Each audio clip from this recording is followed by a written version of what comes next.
Hello दोस्तों, कैसे हो बच्चों? सब कुछ ठीक ठाक? देखो, आज हमने एक नया चैप्टर शुरू करना है आपका। चैप्टर का नाम है बिल्स ऑफ एक्सचेंज। लिखिए मेरे साथ, बिल्स ऑफ एक्सचेंज। बहुत सिंपल चैप्टर है, बहुत सिंपल चैप्टर है। थोड़ा सा आपको मेरे साथ कोऑपरेट करना पड़ेगा इस चैप्टर को समझने में।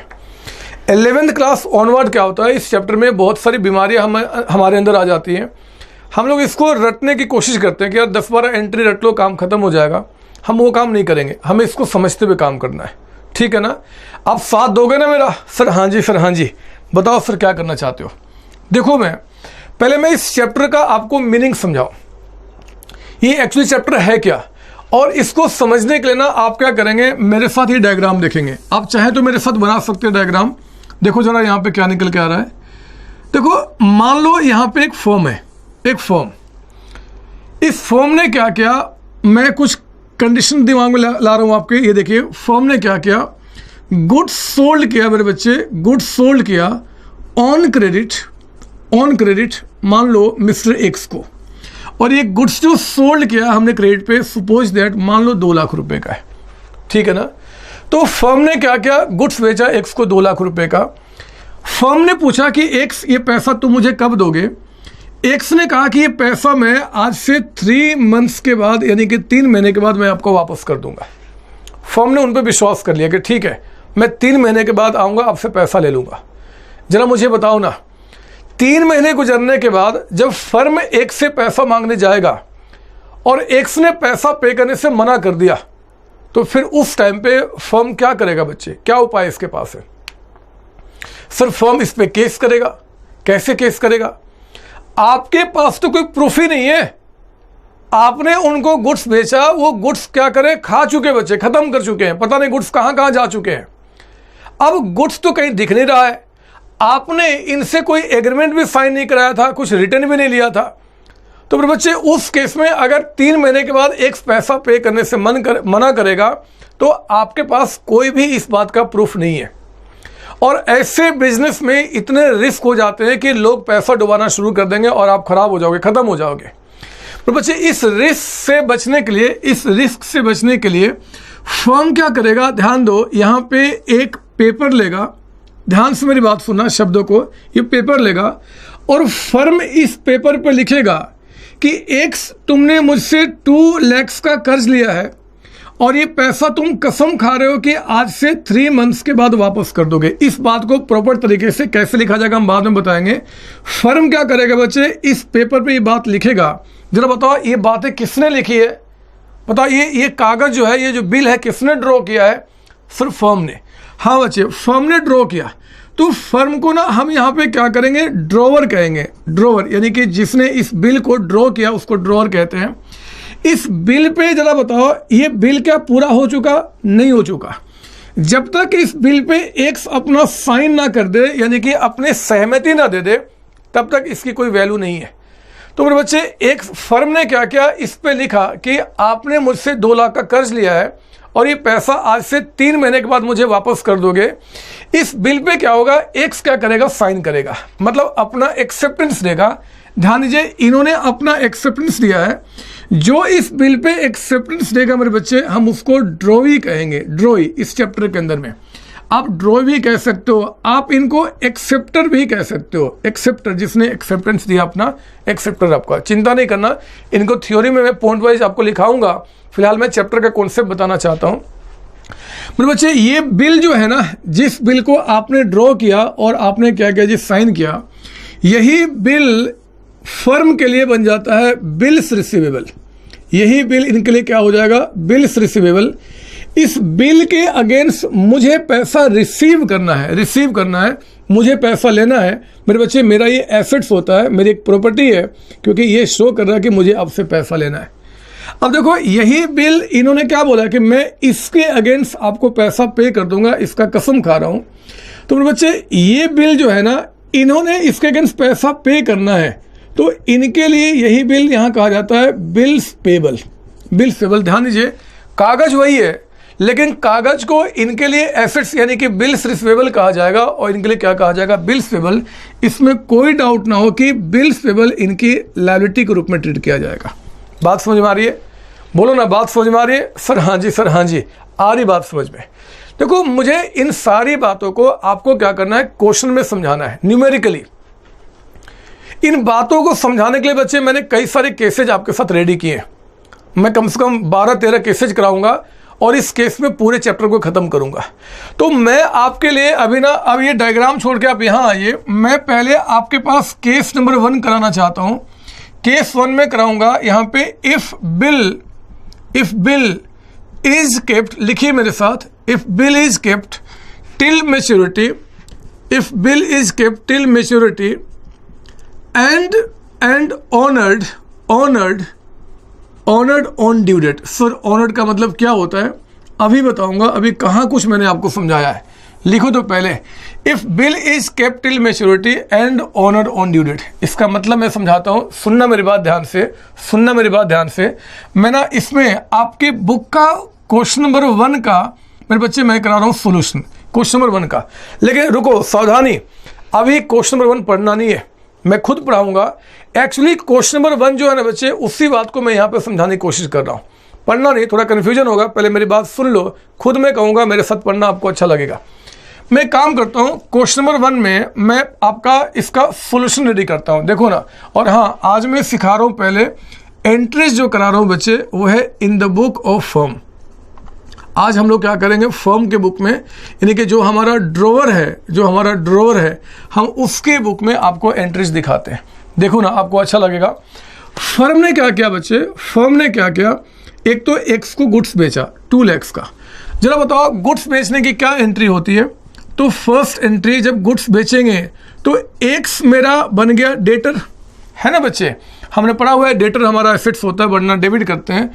तो 2 लाख से हमने क्या किया, डेटर्स को बढ़ा दिया और हमने क्या बोला जी, टू सेल्स अकाउंट, यानी कि हमने सेल्स करने की यहाँ पे एंट्री की है। सेल्स हमारा इनकम है, बढ़ना क्रेडिट होता आपका, तो एक्स टू सेल्स। ये लिखो यहाँ पे एंट्री हुआ, बीइंग, नरेशन दे रहा हूँ मैं आपको ताकि रिवीजन में दिक्कत ना हो, गुड्स सोल्ड ऑन क्रेडिट। हमने जो गुड्स क्रेडिट पे बेचा है, हम उसकी एंट्री यहाँ पे दिखा रहे हैं एक्स टू सेल्स अकाउंट। आई बात समझ में? सर हाँ जी। अब देखो ना, आपको अच्छा लगेगा, हमने यानी कि फर्म ने क्या किया, जब गुड्स बेचा था तो उसी टाइम पे एक से क्या रिसीव कर लिया, बिल्स रिसीवेबल। उसने प्रूफ लिया इस बात का कि भैया आप इसके अगेंस्ट समय पेमेंट कर दोगे। यानी कि अगली एंट्री में क्या करूंगा, ध्यान दीजिए, अभी फर्म के बुक में बच्चे एक्स का नाम दिख रहा है।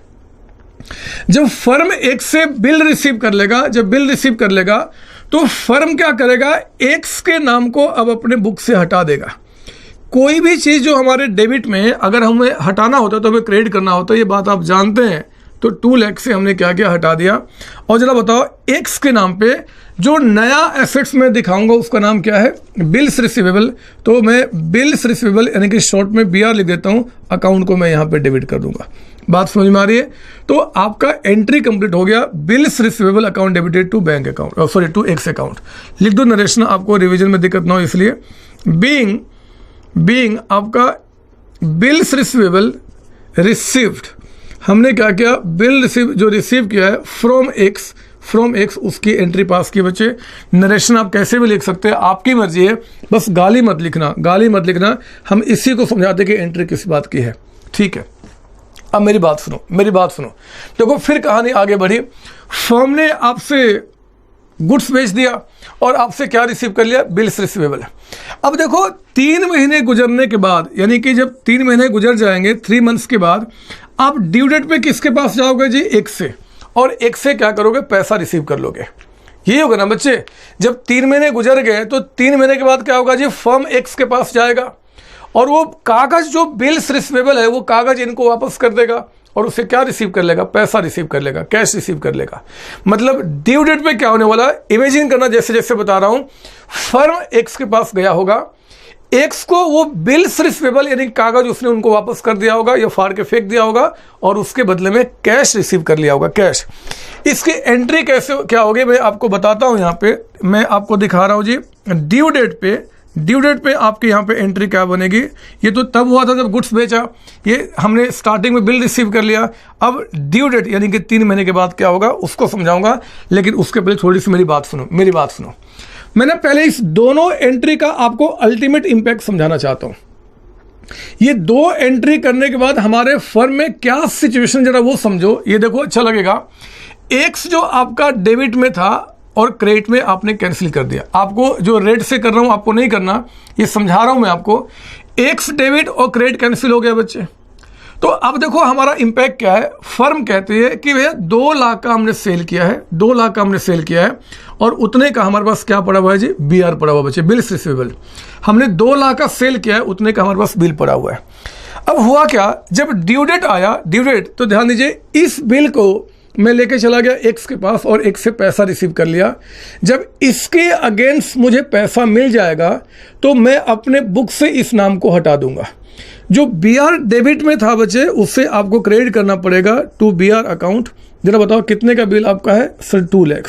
लीजिए, हमने 2 लाख का बिल हटा दिया और इसके बदले में हमारे पास क्या आ गया होगा?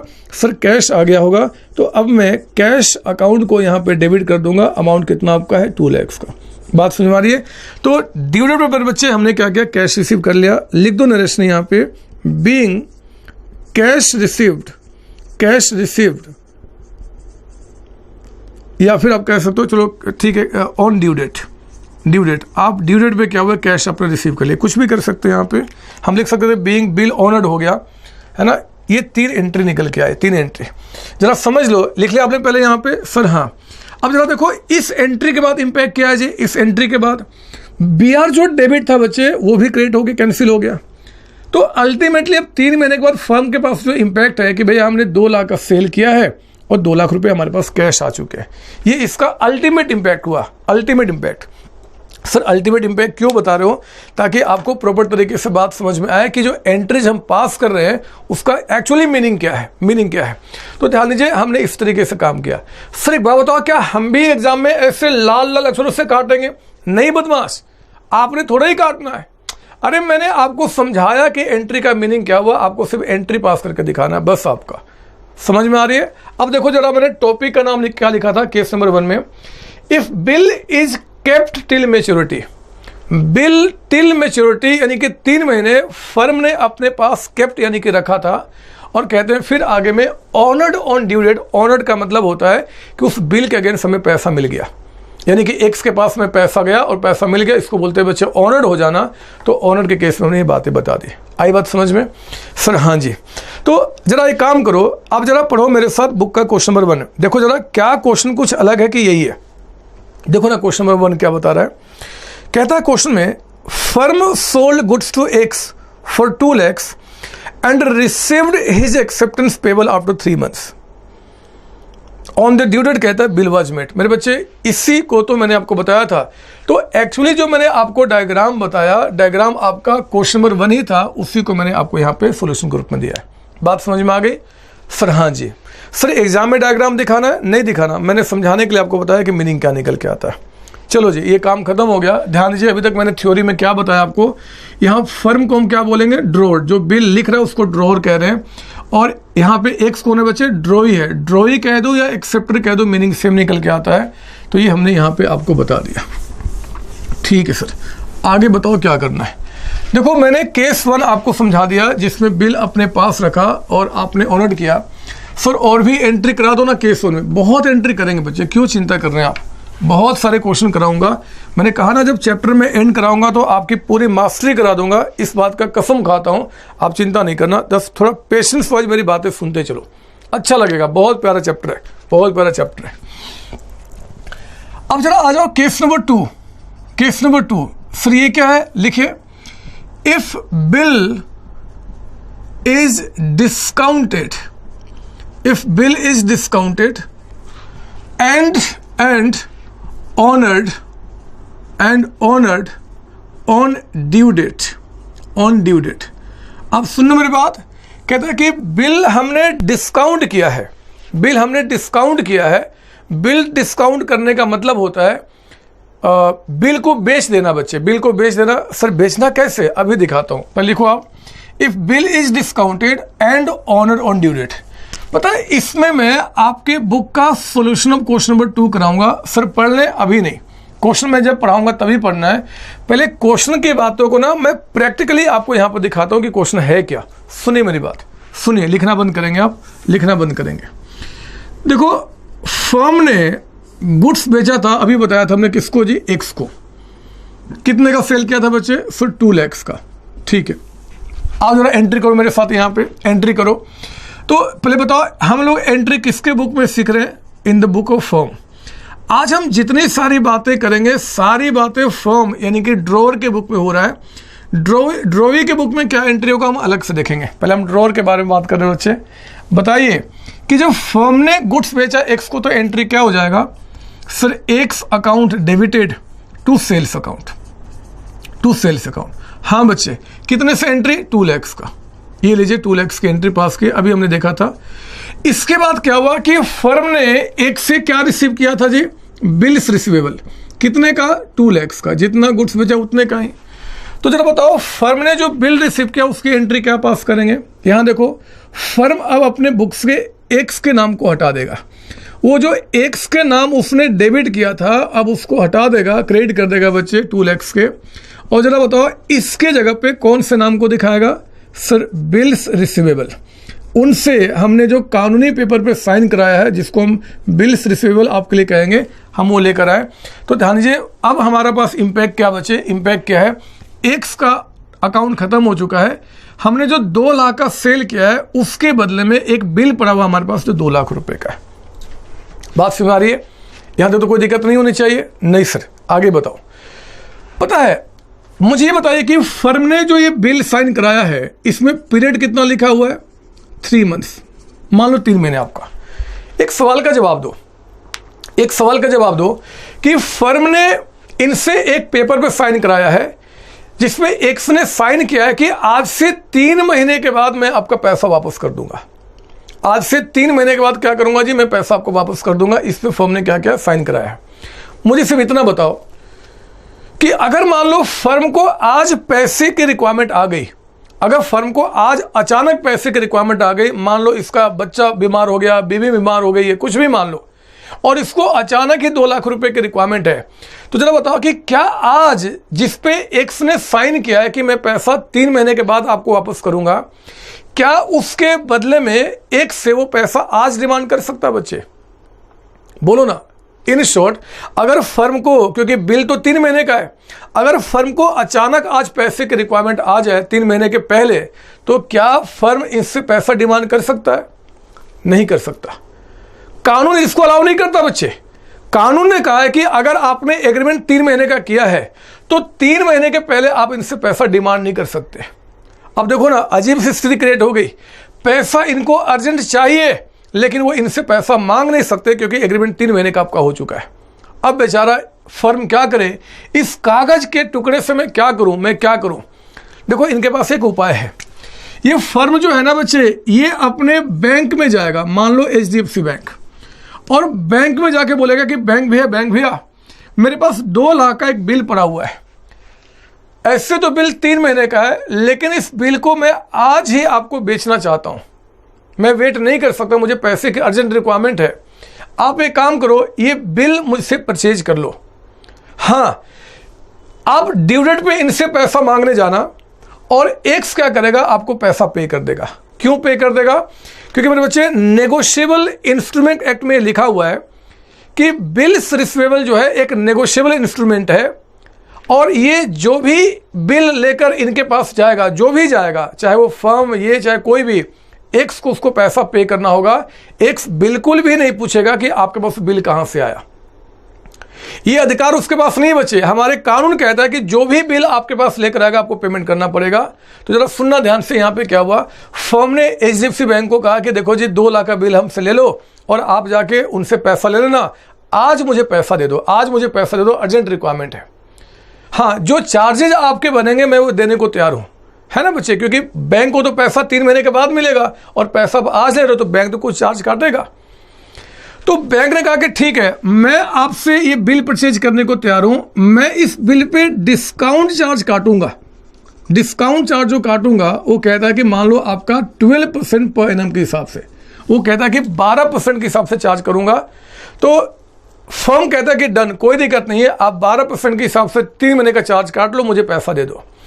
मेरे बच्चे, अगर फर्म ने ये बिल HDFC बैंक को बेच दिया तो मेरे बच्चे बिल बेचना ही कहा जाता है बिल डिस्काउंटेड। बिल डिस्काउंट कर लिया मतलब बिल बेच दिया, वही हमारा टॉपिक था। देखो जरा, if bill is discounted, bill discount मतलब बैंक को बेच दिया और ड्यू डेट पे ऑनर्ड आपका हो जाएगा। खैर मैं मेन मुद्दे पे आता हूं। पहली एंट्री, दूसरी, अब तीसरी एंट्री देखो क्या निकल के आया। तीसरी एंट्री, मेरी बात समझना। देखो ये बिल जो बैंक के पास, फर्म के पास था ना बच्चे, इस बिल को फर्म ने क्या किया, HDFC बैंक को बेच दिया। तो ध्यान दो एंट्री क्या होने वाला है। अभी जो मेरे बुक में बिल्स रिसीवेबल दिख रहा था, जो बिल्स रिसीवेबल दिख रहा था, अब मेरे पास से यानी कि फर्म के पास से वो चला जाएगा। हमने बेच दिया, जब ये एसेट्स बेच दिया तो अब हमारे बुक में कैसे दिख सकता है, जो डेबिट था उसको क्रेडिट किया, मतलब हमने हटा दिया।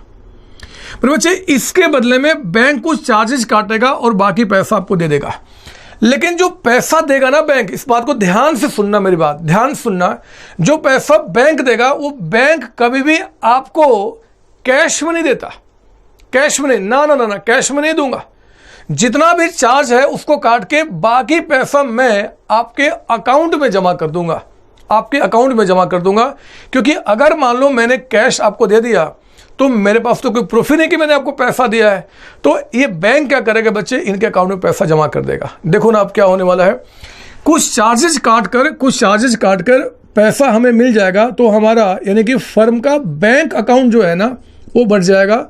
बैंक अकाउंट जो एक एसेट्स होता है, आप जानते हैं एसेट्स का बढ़ना डेबिट होता है बच्चे, बैंक डेबिट करेंगे। और हाँ, बैंक ने कुछ चार्जेस काटे होंगे जिसको हम बोलते हैं डिस्काउंट चार्ज। जरा बताओ, बैंक जो डिस्काउंट चार्ज काटेगा वो फर्म का एक्सपेंस होगा कि इनकम होगा? बताओ, बैंक ने जो चार्जेस काटा इनसे, वो इनका एक्सपेंस है कि इनकम है? सर एक्सपेंस है। एक्सपेंसेज बढ़ने हमेशा डेबिट करते हैं, आप इस बात को जानते हैं। तो मैंने डेबिट में क्या लिख दिया जी, डिस्काउंट अकाउंट आपका डेबिट। ठीक है ना। आप जरा देखते हैं कि हमें पैसा कितना मिलेगा, डिस्काउंट कितना कर देगा। तो मैं डिस्काउंट की वर्किंग आपको यहीं दिखा देता हूं। डिस्काउंट की वर्किंग जरा बताओ, बिल कितने का है सर? 2 लाख का। लीजिए 2 लाख। अब बताओ, बैंक ने डिस्काउंट रेट कितना बोला है? 12%। आप चिंता नहीं करना, एग्जाम में जो भी रेट होगा क्वेश्चन में दिया रहेगा, आपको याद नहीं करना। तो 2 लाख पे बैंक ने कहा कि 12% डिस्काउंट काटूंगा। लेकिन मेरे बच्चे ध्यान से सुनना, ये रेट आपका पर एनम है, ये पर एनम आपका है। यानी कि 2 लाख पे 12% कितना हो गया? 24,000। बैंक 24,000 का डिस्काउंट काटेगा, लेकिन तब जब 1 साल का पीरियड होगा, क्योंकि मेरे बच्चे ये रेट पर एनम आपका है। बताओ, बिल जो है बैंक के पास क्या 1 साल रहेगा? बोलो ना, क्या बिल बैंक के पास 1 साल रहेगा? नहीं सर, 3 महीने रहेगा। तो ठीक है, हमने कहा कि यार ये 24,000 जो है वो तो 1 साल का है, 12 महीने का है, तो मैं इसको 12 महीने से डिवाइड कर देता हूं। जरा बताओ, अगर 24,000 1 साल का है मतलब 12 महीने का, तो हमने 12 से डिवाइड कर दिया। अब बताओ कितने महीने का आ गया? सर 1 साल का अमाउंट अगर 12 महीने से डिवाइड करो तो 1 महीने का आ गया। हमें निकालना कितने महीने का है? 3। तो आप 3 से क्या करो, इसको मल्टीप्लाई कर दो, 3 मंथ्स का आ जाएगा। कितना अमाउंट हो गया जी? 6,000। ये लीजिए, 2 लाख में बैंक ने 6,000 चार्जेस काटे होंगे और मेरे बच्चे 1,94,000 आपको यहां पे दे दिया होगा। बैंक ने क्या क्या होगा, 2 लाख का बिल आपसे ले लिया, बोला कि ठीक है जी, इस बिल से हम जाके पैसा कलेक्ट कर लेंगे। और उसके बदले में आज ही जिस दिन आपने बिल लिखा था उसी दिन क्या हुआ जी, आपने डिस्काउंट किया तो 194 कैश मिल गया, 6,000 का पर डिस्काउंट कट गया। बात समझ में आ रही है सर? हाँ जी। अच्छा, अब मेरी बात सुनना ध्यान से। 4th एंट्री जो मैं आपको दिखा रहा हूं, ये दिखा रहा हूं ड्यू डेट का। ड्यू डेट मतलब 3 महीने के बाद। मेरी बात सुनना, ड्यू डेट का कॉन्सेप्ट क्या होता है एग्जैक्टली उसको मैं आगे डिस्कस करूंगा, चिंता नहीं करना। अभी जितना बोलना उतना ही दिमाग में फोकस कीजिए, चैप्टर खत्म, सब कुछ खत्म हो जाएगा। ये देखो जनाब, जरा बताओ, फर्म के पास क्या बिल रहा क्या? नहीं सर, फर्म ने बिल बेच दिया है। ये बिल किसका हो चुका है जी? बैंक का हो चुका है। इनका बिल खत्म, ये पैसा ले चुके हैं। बताओ, ड्यू डेट पे 1 से पैसा मांगने कौन जाएगा? सर बैंक जाएगा। बैंक ने जरा बताओ 1 से कितना कलेक्ट किया होगा? सर 2 लाख। 2 लाख का बिल था, 2 लाख मिला होगा। सिर्फ इतना बताओ कि जो 2 लाख रुपए 1 से बैंक लेकर आया होगा, क्या बैंक वो पैसा फर्म को दे देगा बच्चे? बोलो ना, जो हमने इनसे पैसा 2 लाख रुपए रिसीव किया है, क्या वो पैसा अब मैं ड्यू डेट पे इनको दे दूंगा? नहीं सर, ना ना ना ना। अरे वो पैसा बैंक का हो चुका है, बैंक तो पहले ही आपको पैसा दे चुका है, दोबारा थोड़े देगा, वो तो उसका पैसा हो जाएगा। यानी कि ड्यू डेट पे जरा बताओ कि क्या मेरे अकाउंट्स में कोई चेंज आएगा? कुछ नहीं आएगा। बिल मैं पहले बेच चुका हूं, पैसा ले चुका हूं। अब ये दोनों आपस में देखे जी, क्योंकि इनसे पैसा कलेक्ट होगा तो ये रखेंगे, हमें थोड़े देंगे। यानी कि मेरे बच्चे ड्यू डेट पे यहां पे निकल के आएगा नो एंट्री, हमें कोई एंट्री पास नहीं करना। हमने तो बिल बेच दिया था, जब हमने बिल बेच दिया तो हम फिर एंट्री क्यों करेंगे जब हमें कोई मतलब ही नहीं बनता आपका। एंट्री तब पास करता हूं जब मेरे अकाउंट्स में कुछ हलचल आएंगी, कुछ चेंजेज आएंगे। यहाँ कोई चेंज ही नहीं आना, पहले ही बिल बेच दिया तो फिर कहाँ से कोई एंट्री बनेगा। आप प्लीज कॉपी करें, यहाँ पे 4 एंट्री। सर यहाँ नो एंट्री लिखा, क्या एग्जाम में लिखेंगे ड्यू डेट पे नो एंट्री? हाँ बच्चे, लिख देना, क्या जाता है, ना लिखो तो भी काम चल जाएगा, लेकिन लिख देना कि मुझे पता है भैया कि चौथी एंट्री यहाँ पे कोई एंट्री नहीं है ड्यू डेट पे आपका। अच्छा सर देखो, हमने 2 केस करा दिए। अब ध्यान दो, पहले वाले केस में बिल फर्म ने अपने पास रखा था बच्चे, और उसने क्या किया, ड्यू डेट पे जाके खुद पैसा कलेक्ट किया। इस सेकंड केस में क्या देख रहे हैं आप कि बिल जो हमने है बैंक से डिस्काउंट कराया। अगर एक कोई साधारण इंसान जो आपका अकाउंट्स नहीं जानता, अगर वो आपसे पूछ दे कि यार बिल डिस्काउंट करने का क्या मतलब होता है, तो सिंपल शब्दों में कह देना कि बिल बैंक को बेच देना, क्योंकि बिल हमने पहले बेच दिया, कुछ पैसे डिस्काउंट चार्ज बैंक काटेगा और बाकी पैसा में देगा, तो उसी को बोलते बच्चे बिल डिस्काउंट, यानी कि बिल बेच देना। अरे एक मिनट, मैंने तो क्वेश्चन नहीं पढ़ा, पता नहीं आज क्या हो गया, बहुत जल्दी बढ़ने का मन कर रहा है, मन करता है कि सब एक ही बार आपको समझा दूँ।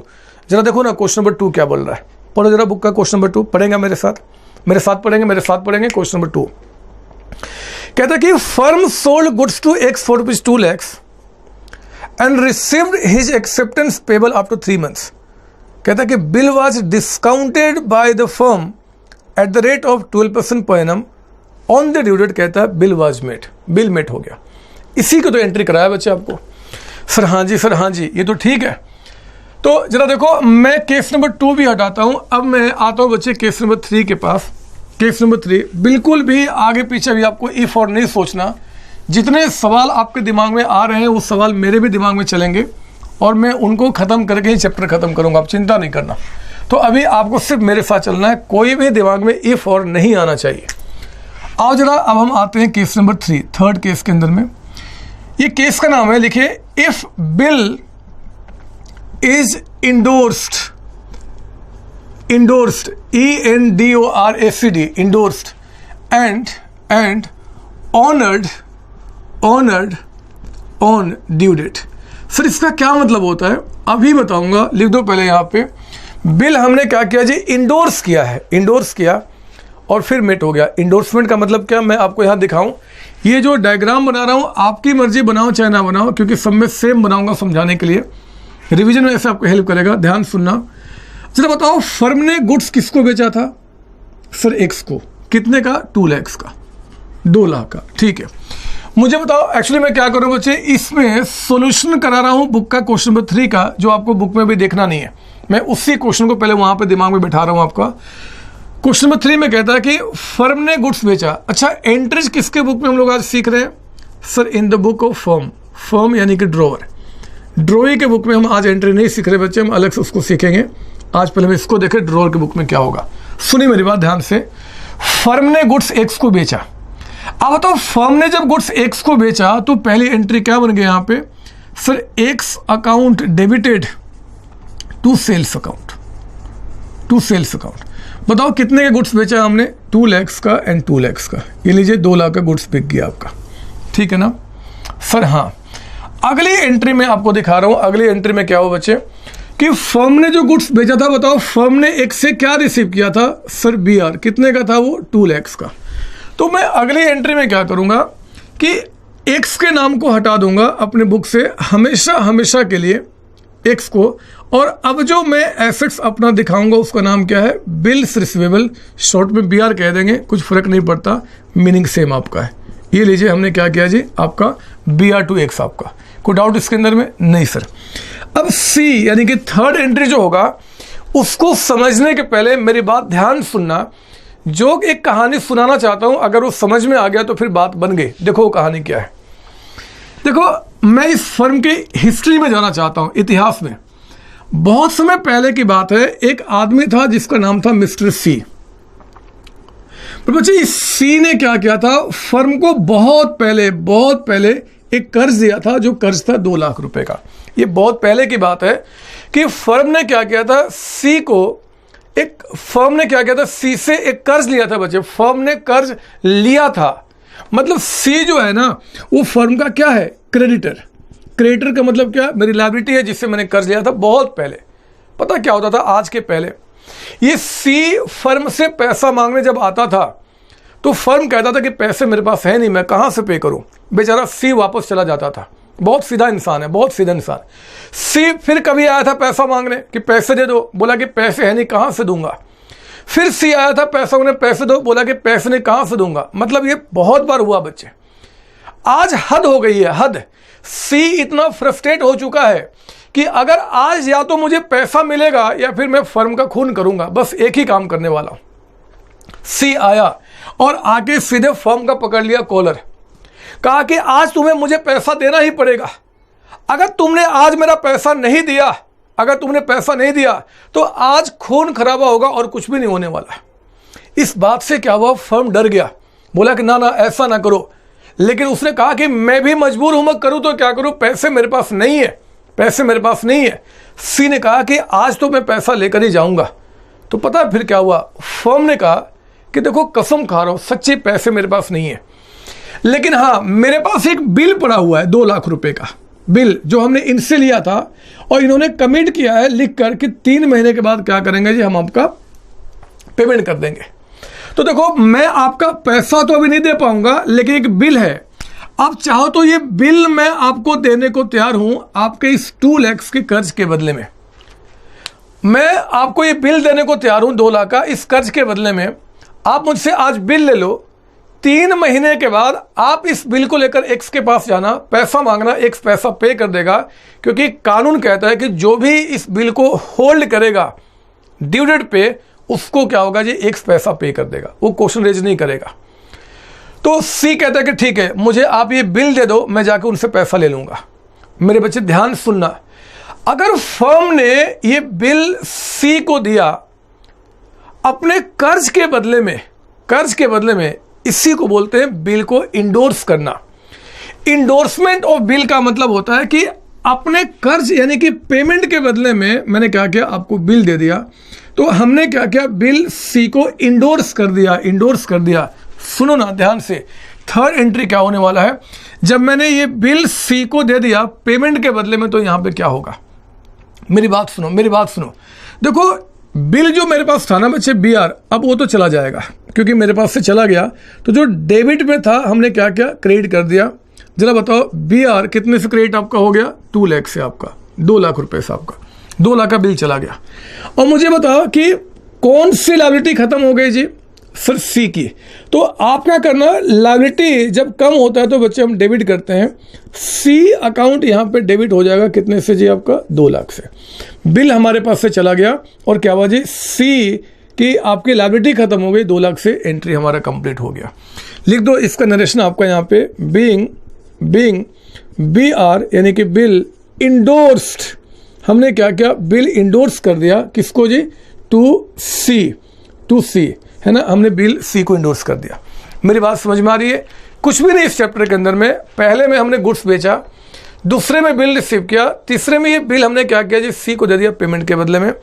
अगर आप मुझसे पूछना चाहो कि सर एक बार अल्टीमेट इंपैक्ट समझाओ ना, इसका अल्टीमेट इंपैक्ट क्या हुआ, तो मैं आपको समझा दूं। ये देखो जरा आपका, यहाँ देखो।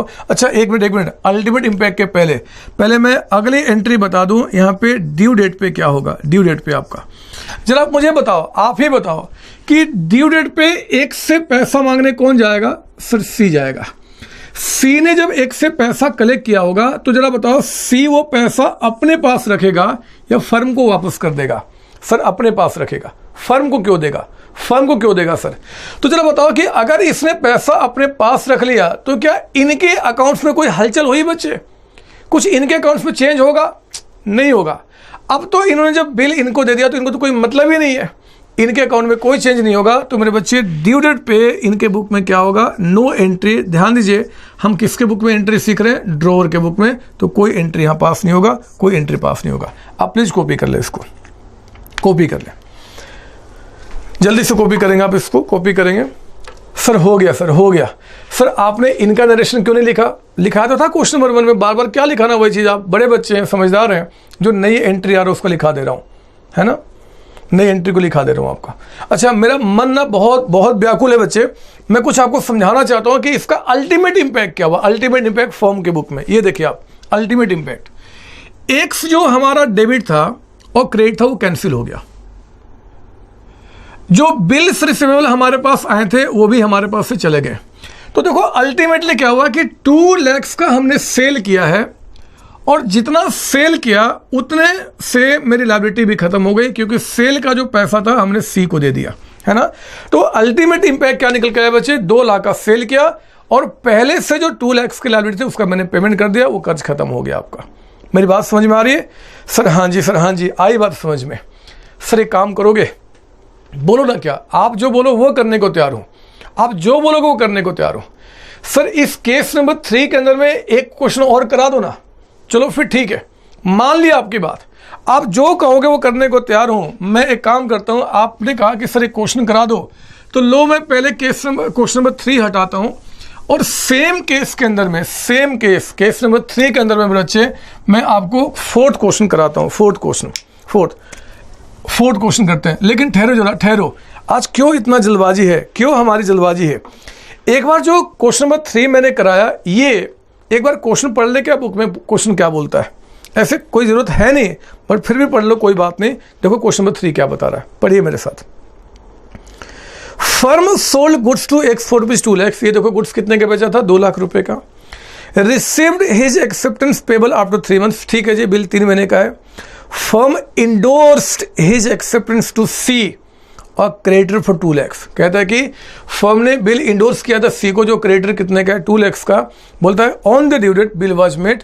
ड्यू डेट पे जब सी इनके पास गया तो पैसा इसने पे कर दिया, यानी कि पैसा कलेक्ट हो चुका है ना, उसका एंट्री हो चुका। आई बात समझ में? सर हाँ। सर एक बात बताओ, सी अगर इनसे पैसा मांगने गया और मान लो एक्स ने पैसा पे करने से मना किया, तो फिर क्या होगा मेरे बच्चे? वो होते हैं case of dishonoured. Bill dishonoured हो जाना, वो भी आगे आएगा, चिंता नहीं करो, सब पढ़ाऊंगा सब। पेशेंस वाइज मेरी बात सुनते चलो। मैं एक समुद्र में आपको धीरे धीरे लेके चल रहा हूँ, धीरे धीरे समुद्र में। अभी आपको किनारे पे मैं सिखा रहा हूँ तैरना कैसे है। तो आइए जरा, अब मैं केस नंबर 3 के क्वेश्चन नंबर 4 में आ रहा हूँ। क्वेश्चन नंबर 4 में सर पढ़ ले 4th क्वेश्चन ना, नहीं पढ़ना 4th क्वेश्चन अभी ना पढ़ो, पहले आप मेरे साथ यहाँ देखो मैं क्या लिख रहा हूँ। जब ये बात समझ में आ जाएगी तो मैं 4th क्वेश्चन को वहाँ पे आपको करा दूंगा। चेक कीजिए, देखो 4th में क्वेश्चन क्या है बुक में, मैं आपको दिखाता हूँ। पढ़ना नहीं, आपने पढ़ना नहीं, मेरे साथ पढ़ना है बस। फर्म ने गुड्स किसको बेचा था जी? एक्स को। मेरे बच्चे इंडोर्समेंट के अंदर ही अगला क्वेश्चन करा रहा हूँ, सेम केस के अंदर में, थोड़ा और अच्छा प्रैक्टिस हो जाएगा। फर्म ने गुड्स बेचा था एक्स को, कितने का? 2 लाख का। फर्म ने जरा बताओ क्या रिसीव किया था आपसे? सर बी आर, कितने का? 2 लाख का। पहले यहाँ तक की एंट्री कर लें। लिखिए 4th में नंबर 1 पहला एंट्री, गुड्स बेचा, तो हमने क्या बोला? X account debited to sales account, X to sales. बोलो ना कितने का सेल किया था? सर 2 लाख। तो 2 लाख रुपए का गुड्स जो आपने सेल किया था उसकी एंट्री बन गई। फिर जरा देखो आपने एक्स से क्या रिसीव किया था? Sir B R. तो आप एक काम करो, एक्स के नाम को हटाओ, डेबिट से हटाने के लिए हमें क्या करना होगा? Sir credit 2 lakh. और कहो ना मैं किसके नाम को डेबिट करूं? तो सर बिल्स रिसीवेबल अकाउंट। ये लीजिए, bills receivable account debited 2 lakh to आपका एक्स अकाउंट। एंट्री हमारी कंप्लीट हो गई। इसमें कोई डाउट तो नहीं? नहीं सर। पहली एंट्री गुड्स को बेचने का, दूसरी एंट्री में हमने क्या किया? बिल रिसीव किया। अब 3rd एंट्री में आएंगे, सुनना मेरी बात, मैं पहले आपको यहाँ समझा दूँ, उसके बाद बात करूंगा। नजर यहाँ बदमाश, इधर देखो, यहाँ पे, यहाँ नंबर 3 में क्या बता रहा हूँ, पहले समझो। यहाँ पे बहुत पहले की बात है, एक आदमी था मिस्टर सी। फर्म ने इस सी से 2,20,000 का कर्ज लिया था बच्चे। मतलब सी कौन है जी? क्रेडिटर है। हम जिससे कर्ज लेते हैं, हमने जिससे कर्ज लिया वो हमारी लायबिलिटी होता है, हम उसको क्रेडिटर कहते हैं। पिछले वाले क्वेश्चन में सी का कर्ज 2 लाख रुपए था, इस पर कितना हो गया? 220 का अमाउंट। अब समझ लो मेरी बात? सर हाँ। देखो ना, आज हद हो गया है, मैंने बताया था कहानी पहले वाला। और सी गुस्से में आया और फर्म को बोला कि फर्म तुम्हें मेरा आज पैसा पे करना ही पड़ेगा, चाहे कुछ भी हो जाए पेमेंट करना ही पड़ेगा, अदरवाइज क्या से क्या करूंगा तुम्हें भी नहीं पता। तो इस पे फर्म ने कहा कि देखो पैसे तो मेरे पास नहीं है, सच्ची बता रहा हूँ, कसम खा रहा हूँ, पैसे नहीं है, लेकिन हाँ मेरे पास एक 2 लाख का बिल है, ये बिल मैं आपको देने को तैयार हूं। आप चाहो तो अपने कर्ज के बदले में आप मुझसे बिल ले लो, आप ड्यू डेट पे जाना, एक से पैसा मांगना, एक सबको पैसा पे कर देगा।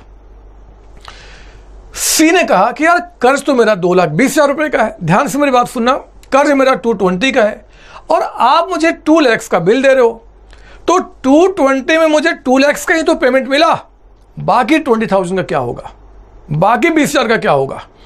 तो देखो फर्म ने क्या किया, हाथ जोड़ लिया, बोला कि माफ कर दो, अब कुछ ना मांगना मुझसे, बस खत्म हो गई बात। मैं आपको इस 2,20,000 के बदले में 2 लाख का पेमेंट कर रहा हूं, मतलब अब आगे कुछ नहीं पे करूंगा। पर बच्चे ध्यान से एक शब्द को सुनना, एक शब्द को, जब फर्म ने 2 लाख का बिल देकर और पूरे 220 का कर्ज माफ करा लिया, मतलब पूरे के बदले में, तो कहते हैं कि जो पेमेंट किया गया है वो किया गया है इन फुल सेटलमेंट।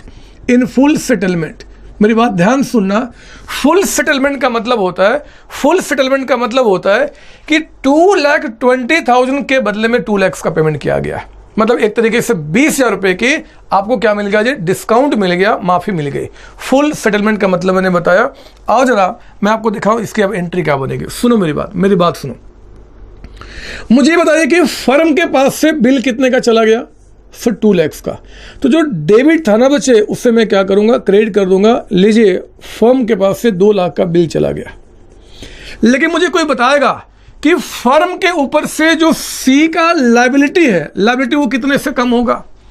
सर लायबिलिटी तो पूरे 220 से खत्म हो गया है ना, सी का कर्ज जो है बच्चे पूरे 220 से खत्म हो गया, समझ लो मेरी बात, क्योंकि इन फुल सेटलमेंट यानी कि 220 के बदले में 2 लाख का हमने पेमेंट किया है। तो जरा बताओ ना, लायबिलिटी 220 से खत्म हो गई, 2 लाख का बिल चला गया। मुझे बताओ कि 20,000 जो 20,000 रुपये फर्म ने कम पेमेंट किया है, जो कम पेमेंट किया वो फर्म का एक्सपेंस है कि इनकम है। बताओ फर्म का एक्सपेंस है कि इनकम है। सिर्फ फर्म का वो इनकम है, फायदा हो गया ना बच्चे। अरे 2,20 के बदले में 2 लाख का पेमेंट किया तो फर्म को तो फायदा हो गया। तो फर्म को जो फायदा हो गया वो इनकम है, डिस्काउंट, और इनकम का बढ़ना हमेशा क्रेडिट करते हैं, हमने बचपन से पढ़ा हुआ है। तो डिस्काउंट अकाउंट हमने क्या किया, 20,000 से यहाँ पे दिखा दिया। बात समझ में आ गई। आपको रिवीजन में दिक्कत ना हो इससे मैं दे देता हूँ नरेशन आपका। लिखिए being B R endorsed to C in full settlement. Full settlement का मतलब होता है कि पूरे कर्ज के बदले में हमने क्या किया जी, आपको यहाँ बिल दे दिया। तो पहले गुड्स बेचा, दूसरा हमने बिल दिया, तीसरा क्या जी, C to B or to discount account आपका, ठीक है ना। अब फोर्थ एंट्री पे आता हूँ, जरा सुनो ड्यू डेट पे क्या होगा। ड्यू डेट पे क्या होगा मुझे सिर्फ इतना बताओ कि अब ड्यू डेट पे एक से पैसा मांगने कौन जाएगा, सिर्फ सी जाएगा। अब एक्स ने सी को पैसा पे कर दिया क्योंकि यहाँ कहता है जी ऑनर्ड हो चुका है, पेमेंट हो चुका है। क्या सी इनको पैसा देगा? नहीं सर, पैसा अपने पास रखेगा। तो बताओ जरा फर्म के बुक में क्या हलचल होगा ड्यू डेट पे? Sir no entry. जब हमने बिल पहले ही आपको दे दिया तो अब बिल का पैसा आपने रखना जी, मुझे थोड़े मिलना, हम कोई एंट्री पास नहीं करेंगे, हमारी एंट्री कंप्लीट हो गई। मेरी बात समझ में आ रही है बच्चे? सर हाँ समझ में आ रही है, प्लीज कॉपी करें इसको आपका। सर इस केस में एक क्वेश्चन और करा दो ना सर, एक क्वेश्चन करा दो सर, मजा आ जाएगा। तो चलो मैं आपकी बात सुनता हूं। मैंने कहा ना मेरा जन्म ही आपके लिए हुआ है। लो मैं इसको मिटाता हूं और एक क्वेश्चन और इसी केस में कराता हूं। लो मैं इस क्वेश्चन को मिटाता हूं और अगला क्वेश्चन इसी केस में कराता हूं। आप एक काम करो, ओह फिर से वही बात, जरा आ जाओ बुक का क्वेश्चन में फोर्थ पढ़ना। अभी यह है ना, यही फोर्थ क्वेश्चन है। सुनो जरा क्या बोल रहा है, बुक में आइए, बुक में फटाफट देखिए कि यही क्वेश्चन है, कुछ अलग से आपका है। पढ़ेंगे fourth question. Firm sold goods to X for rupees 2 lakhs and received his acceptance payable after 3 months। ठीक है, कहता है कि firm endorsed his acceptance to C a creditor for 2,20,000, creditor for 2,20,000। ध्यान से आगे पढ़ना। In full settlement of his claim. Full settlement बच्चे, यानी कि फुल सेटलमेंट का मतलब होता है कि जितना पेमेंट कर रहा हूं उससे पूरा कर्ज यहां पे खत्म किया जाएगा। तो इस तरीके से क्या हुआ, आपका यहां पे बात बन गई। लीजिए जरा, हमने क्या किया, आपका क्वेश्चन को फोर्थ करा दिया, क्योंकि आपने डिमांड किया तो ऑन डिमांड मैं एक काम करूंगा, इसी केस में एक क्वेश्चन और कराऊंगा। आप डिमांड ना करते तो भी मैं कराता, क्योंकि मेरे बच्चे इस केस को समझाने के लिए मैंने एक क्वेश्चन और बनाया है, solution of question number 5। Sir पढ़ ले ना, आप यहाँ देखो, आप यहाँ देखो, पढ़ना नहीं है आपको। जरा बताओ, फर्म ने गुड्स किसको भेजा था? सर एक्स को। अब तो सर नींद भी आ रही है इसको सुनकर, लिखो तो आपके लिए करा रहा हूँ। अच्छा बताओ, फर्म ने क्या रिसीव किया था? BR कितने का था? 2 लाख का। ठीक है, तो पहले इसकी एंट्री पास कर ले हम लोग। लिखिए जरा, नंबर 1 पहली एंट्री, X account debited to sales account. बताओ ना कितने का अमाउंट है? सर 2 लाख का, 2 लाख रुपए आपका गुड्स बेचने की एंट्री होगी। मुझे बताइए अगली एंट्री यहाँ पे बिल्स रिसीव करने का क्या होगा? तो sir BR account debited to X account. अब ये एंट्री आप मुझसे दोबारा ना पूछो कि सर समझा दो, पहले मैं कितने सारे क्वेश्चन में आपको समझा चुका हूँ। आगे आते हैं, ध्यान दो, अब थर्ड एंट्री यहाँ पे क्या होने वाला है मेरे बच्चे। यहाँ पे मिस्टर C जिसने कर्ज कभी दिया था फर्म को, वो मान लो 220 का था, जैसे पिछले वाले क्वेश्चन में था। इस पर चेंज क्या आएगा लैंग्वेज में आपको समझाऊंगा मैं, जरा सुनना। ड्यू डेट पे सॉरी, यहाँ पे क्या हुआ बच्चे, C को गुस्सा आया और एक फर्म से आया पैसा मांगने कि फर्म मेरा पेमेंट करो। फर्म ने कहा कि देखो जी, मैं आपको 2 लाख का पेमेंट अभी कर सकता हूँ, क्योंकि 2 लाख का बिल मेरे पास है, यही दे सकता हूँ बस। C ने कहा कि यार कर्ज तो मेरा 220 का है, कर्ज मेरा 220 का है, और आप मुझे 2 लाख का पेमेंट करोगे तो बाकी 20,000 का क्या होगा? बाकी 20,000 का, ध्यान देना, पिछले वाले क्वेश्चन में उस 20,000 का हमें डिस्काउंट मिल गया था, उसने माफ कर दिया था। किसने? C ने। इस पर ऐसा नहीं हुआ बच्चे, इस पर ऐसा नहीं हुआ। एग्रीमेंट हुआ कि 2,20,000 का कर्ज है, ठीक है, मैं आज, यानी कि फर्म आपको 2 लाख का पेमेंट करने को तैयार है बिल्स रिसीवेबल के थ्रू। बाकी का जो 20,000 है, बाकी का 20,000 वो फर्म कहता है कि मैं आपको बाद में पे कर दूंगा, बाद में, आज मैं सिर्फ आपको 2 लाख का पेमेंट करने को तैयार हूं। मेरे बच्चे अगर इस बात से एग्रीमेंट हो जाएगा, अगर C एग्री हो जाएगा, तो ध्यान दीजिए जो 2 लाख का आपने बिल इनको दिया है, क्या C का पूरा खर्च खत्म हो जाएगा? क्या C की पूरी लायबिलिटी खत्म हो जाएगी? नहीं सर, ना। कितने खत्म होगा? 2 लाख। तो कहते हैं कि ये जो बिल आपने दिया है ना, ये दिया है इन पार्ट सेटलमेंट। पिछले वाले क्वेश्चन में फुल सेटलमेंट की बात कह रहा था, इस पर क्या बोला? Part settlement. पार्ट सेटलमेंट का मतलब होता है, पार्ट सेटलमेंट का मतलब होता है कि जितना मैं पेमेंट कर रहा हूं, कर्ज आपका उतने से ही खत्म होगा, बाकी कर्ज रहेगा, जब वो पेमेंट करेंगे तो उसकी एंट्री देख लेंगे। आज फिलहाल में क्या करना चाहिए, इसके थ्रू देखना क्या निकल के आएगा। सुनिए मेरी बात, देखो एंट्री क्या बनने वाला है। जरा बताओ, फर्म के पास से बिल कितने का चला गया? सर 2 लाख। तो फर्म क्या करेगा? 2 BR अकाउंट, ये लीजिए 2 लाख रुपए का बिल चला गया, 2 लाख का बिल। मुझे कोई बताएगा उसको देखकर कि C की लायबिलिटी जो हमारे बुक से खत्म होगी, फर्म के बुक से आज जो लायबिलिटी C का खत्म हुआ, क्या वो पूरे 220 खत्म हो गए बच्चे? नहीं सर, कितना खत्म हुआ? सिर्फ 2 लाख। क्योंकि वो कहता है कि पार्ट सेटलमेंट, पार्ट का मतलब कि जितना पेमेंट कर रहा हूं कर्ज उतने से ही कम होगा, बाकी पेमेंट बाद में करना पड़ेगा। तो मेरे बच्चे C का यहाँ जो कर्ज है वो 2 लाख से आपको डेबिट करना पड़ेगा। लिख दो, यहाँ कोई डिस्काउंट हमें मिला नहीं। बीइंग बिल या BR endorsed to C in part settlement. In part settlement, part settlement में आपने क्या किया? यहाँ पे उसको इंडोर्स कर दिया। आई बात समझ में? सर हाँ। अच्छा सुनो, फोर्थ एंट्री जो ड्यू डेट की बनने वाली है, उसके पहले एक बात समझा दूं। जब मेरी लाइव क्लास होती है बच्चे, तो लाइव क्लास में मान लो अगर 200 बच्चे हैं, तो 200 में बहुत नहीं 2 से 3 बच्चे कुछ पॉइंट रेज करते हैं, उनके दिमाग में एक सवाल चलता है। अगर आप में से किसी भी बच्चे के दिमाग में वो सवाल चल रहा है तो मैं उसको खत्म करूँ अभी। पता उनका सवाल क्या उठता है? किसने एक बात बताओ, 220 में 2 लाख का तो पेमेंट हो गया, बाकी 20,000 जो बच गया उसका क्या होगा? उसकी तो कोई एंट्री आपने नहीं किया। तो मैं इसका जवाब देना चाहता हूं बच्चे, वो एंट्री करना भी नहीं है। अरे वो एंट्री तब होगा जब उस 20,000 का पेमेंट होगा। हमने इसका ठेका थोड़े लिया कि पूरे जिंदगी भर की एंट्री करूंगा। जो हमने आज पेमेंट किया उससे जो कर्ज खत्म हुआ हमने उसकी एंट्री कर देना है, बाकी एंट्री बाद में जब होगा तो बुला लेना मुझे जब आप उसका पेमेंट करोगे।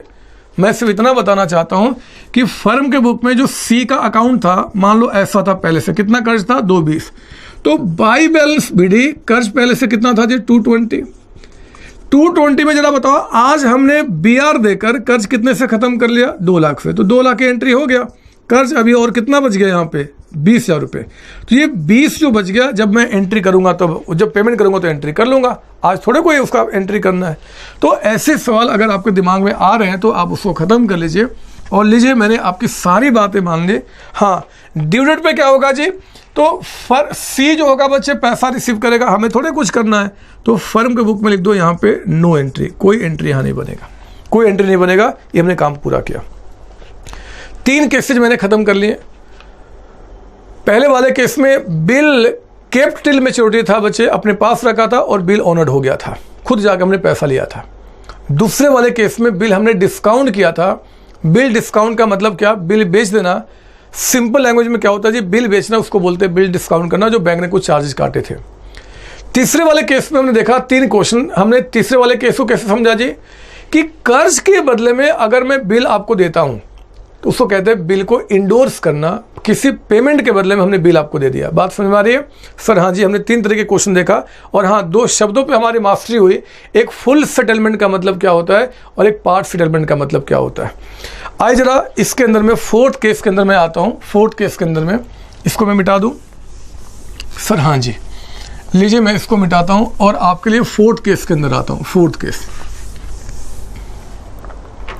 केस लिखेंगे मेरे साथ यहाँ पे, केस नंबर 4। 4th केस कहता है इस पर if bill is sent for collection, bill is sent for collection and honoured on due date. जब ड्यू डेट पे ऑनर्ड हो जाएगा तो फिर क्या करेंगे, इसमें हम आगे बच्चे। और इसमें मैं एक काम करता हूं, आपको आपके बुक का क्वेश्चन नंबर 6 कराऊंगा। क्वेश्चन नंबर 6 कराऊंगा, सॉल्यूशन करा रहा हूं क्वेश्चन नंबर 6 का। सर क्वेश्चन पढ़ ले हम लोग, अभी नहीं बच्चे, नहीं पढ़ना आपको। 6 क्वेश्चन जो है मैं आपको पहले यहाँ समझाऊंगा, उसके बाद आप बुक से पढ़ सकते हैं जब मैं पढ़ूंगा आपके लिए। तो फिलहाल क्या करेंगे हम यहाँ समझेंगे। चलिए ध्यान सुनेंगे आप मेरी बात ध्यान सुनेंगे। जरा बताओ, फर्म ने गुड्स किसको बेचा था सर? एक्स को, 2 लाख का, है ना बच्चे? सर हाँ, फर्म ने क्या रिसीव किया था बच्चे इसके बदले में? बिल कितने का? 2 लाख का। मैं इसकी पहले एंट्री कर दूं क्या? 6 में लिखो नंबर 1 एंट्री, गुड्स को बेचा हमने एक्स को, तो X debit to sales account. X to sales कितना अमाउंट आपका है? 2 लाख का। तो हमने गुड्स को 2 लाख का बेचने का यहाँ पे एंट्री कर लिया। आपको पता है अगली एंट्री में हमने बिल रिसीव किया एक्स से, तो मेरे बच्चे BR जो हमारा एसेट्स हम उसको बढ़ा देंगे और एक्स के नाम को हम यहाँ से हटा देंगे। एंट्री आपका हो गया 2 लाख एंड 2 लाख से। कोई डाउट इसके अंदर में? नहीं सर। तो पहली एंट्री गुड्स बेचने का हो गया, दूसरे में हमने बिल रिसीव कर लिया। तीसरी एंट्री आने के पहले बहुत ध्यान से आप मेरी बात सुनेंगे, बहुत ध्यान से। मुझे इस पॉइंट को आपको समझाना ही है और समझा के दम लूंगा, चाहे कुछ भी हो जाएगा। सुनो मेरी बात ध्यान से। आप ना इस क्वेश्चन को सॉल्व करने के पहले एक कंडीशन को समझने की कोशिश करो। मुझे बताओ, फर्म अगर मान लो दिल्ली में काम कर रहा है, दिल्ली में, तो क्या इनके जो कस्टमर्स हैं वो दिल्ली में ही होंगे बच्चे या पूरे इंडिया वर्ल्ड में होंगे? सर अगर बात करोगे आप टाटा का, रिलायंस का, विप्रो का, ये बड़ी बड़ी कंपनीज के, तो सर ऐसी कंपनी कस्टमर पूरे वर्ल्ड में है। गलत तो नहीं बोल रहा मैं? नहीं सर। चलो मैं वर्ल्ड हटाओ, पहले मैं इंडिया की बात कर लूं कि कस्टमर जो आपके हैं, आज बिजनेस इतना एडवांस हो चुका है कि आप यहां पे हो और कस्टमर पूरे इंडिया में फैले हुए आपका। मुझे बताओ कि अगर मैं उन कस्टमर का नाम दिखाऊं, यहाँ पे कई कस्टमर है इस फर्म के, कई कस्टमर है बच्चे, मैं कई कस्टमर दिखा रहा हूँ। A है, B है, C है, D है, E है, F है। कोई मुंबई में है, कोई आपका मान लो यहाँ पे आंध्र प्रदेश में है, कोई जयपुर में है, कोई मान लो आपका यहाँ पे कितने नाम बताऊँ आपका, सपोज दैट क्या का नाम है भूल भी गया, हरियाणा में है, गुड़गांव, बहुत सारी जगह हैं। कस्टमर पूरे इंडिया में फैले हुए हैं, पूरे इंडिया में। जरा मुझे बताओ कि फर्म जो दिल्ली में है, अगर मान लो ए जो मुंबई में है उससे 2000 रुपये लेने हैं, बिल जो है बच्चे, बिल वो 2000 रुपये का है, तो फर्म जरा सोचो अगर मुंबई में जाता है या किसी को भेजता है पैसा कलेक्ट करने के लिए, तो मेरे बच्चे पेमेंट तो आना है 2000 रुपये, और आने जाने का जो खर्च होगा, रहने का खर्च होगा, कम से कम 20,000 खर्च हो जाएगा, 20,000 रुपये। तो जरा बताओ ना, आया 2000, खर्च कर दिया 20,000 रुपये, ये तो बेवकूफ़ी है। फिर हमने इनको भेजा जी आंध्र प्रदेश, 5,000 रुपये लेने थे और हमने आने जाने में खर्च कर दिया 50,000, 50,000 रुपये। तो यहाँ तो एक बहुत बड़ी परेशानी है कि फर्म खुद सब जगह मूव नहीं कर सकता पैसा कलेक्ट करने के लिए, क्योंकि इतने जगह पे वो नहीं बचे, वो कहीं एक जगह से होकर काम कर रहा है। पता इसका बेस्ट उपाय क्या है? बेस्ट उपाय जरा बताओ, कौन ऐसा इंसान है जो हमारे कंट्री में पूरे सभी जगह पे फैला हुआ है, सब जगह पे? सर वो है बैंक। मान लो वो बैंक कौन सा है जी? HDFC। मान लो बैंक कौन सा? HDFC। तो बच्चे, मैं यानी कि फर्म पूरे देश में नहीं फैले हुए, लेकिन ये जो HDFC बैंक है ना, HDFC बैंक पूरे देश में इसके ब्रांचेज है, पूरे देश में। तो पता क्या होगा, HDFC बैंक इनके पास जाने के बजाय, एक्स के पास जाने के बजाय, मैं एक्स पे लेकर आता हूँ पॉइंट आपका, जो फर्म है वो एक्स के पास जाने के बजाय क्या करेगा, ये बिल जो है ना बच्चे 2 लाख का, वो बैंक को दे देगा कि बैंक ये 2 लाख का बिल जो है ना आप अपने पास रखो, लेकिन ध्यान रखना मेरी अमानत है, मेरी प्रॉपर्टी है, मेरा ये, मैं आपको देता हूं, अपने पास रखो। आज से 3 महीने के बाद, क्योंकि बिल 3 महीने का है, आप ड्यू डेट पे इनके पास जाना और एक से पैसा कलेक्ट करना, और पैसा कलेक्ट करके आप मेरे अकाउंट में जमा कर देना। मेरी बात ध्यान सुन लो, अब क्या बोल रहा हूं मैं। फर्म ने कहा कि 2 लाख का बिल है, मेरा बिल है फर्म का, मैं आपको देता हूं, आपको बेच नहीं रहा, मैं बिल आपको बेच नहीं रहा, बिल मेरा ही है, आपको देता हूं, संभाल के रखो 3 महीने। जब ड्यू डेट पे आएगा तो आप एक्स के पास जाना, पैसा कलेक्ट करना, और पैसा कलेक्ट करके मेरे अकाउंट में जमा करना, मेरे अकाउंट में, क्योंकि बिल हमने आपको बेचा नहीं है कि बिल का पैसा आप रखोगे अपने पास, हमने बिल दिया जी कलेक्ट करने के लिए। मेरे बच्चे, आप बैंकिंग रेगुलेशन एक्ट जो है उसमें लिखा हुआ कि बैंक जो है एक आपका एजेंट के रूप में काम करता है। तो आप यहाँ पे क्या करो, उसके उसी एजेंसी, एजेंट का मतलब क्या, जो आपके भी यहाँ पे काम करेगा, आप उसके सर्विसेज एंजॉय करना चाहते हो। ध्यान सुनना, आपने क्या किया, बिल इनको दे दिया कि बैंक बिल अपने पास रखो, बिल इस पर बेच नहीं रहा। याद कीजिए केस नंबर 2 में जब बिल डिस्काउंटेड था तो हमने बिल बैंक को बेच दिया था, इस पर बेचा नहीं, मेरा बिल है अपने पास रखो। 3 महीने के बाद आप जाना, इनसे पैसा कलेक्ट करना, और पैसा कलेक्ट करके मेरे अकाउंट में जमा कर देना, मेरे अकाउंट में जमा कर देना। हाँ, आप इस एजेंसी के बदले में हमसे कुछ चार्जेस ले लेना। मान लो यहाँ पे बैंक चार्जेस जो क्वेश्चन बता रहा है, मान लो कि बैंक चार्ज कहता है कि हम 50 रुपये लेंगे, तो ठीक है ले लेना जी, एजेंट हो, जब भी कोई काम करोगे कुछ पैसा लोगे। बोलता बताओ इसकी एंट्री क्या होगी? पहले मुझे ये बताइए कि क्या बिल फर्म ने बैंक को बेच दिया बच्चे? ना ना ना ना, बिल बेचा नहीं बच्चे, बिल दिया कि रखो अपने पास, ड्यू डेट पे जाना, उनसे पैसा कलेक्ट करना, फिर मेरे अकाउंट में जमा कर देना। अगर बिल आपने बेचा नहीं है और बैंक को दिया है कलेक्शन करने के लिए, इसी को बोलते हैं मेरे बच्चे bill sent for collection. Bill हमने कलेक्शन करने के लिए दिया है और ड्यू डेट पे क्या होगा, बिल मेट होगा।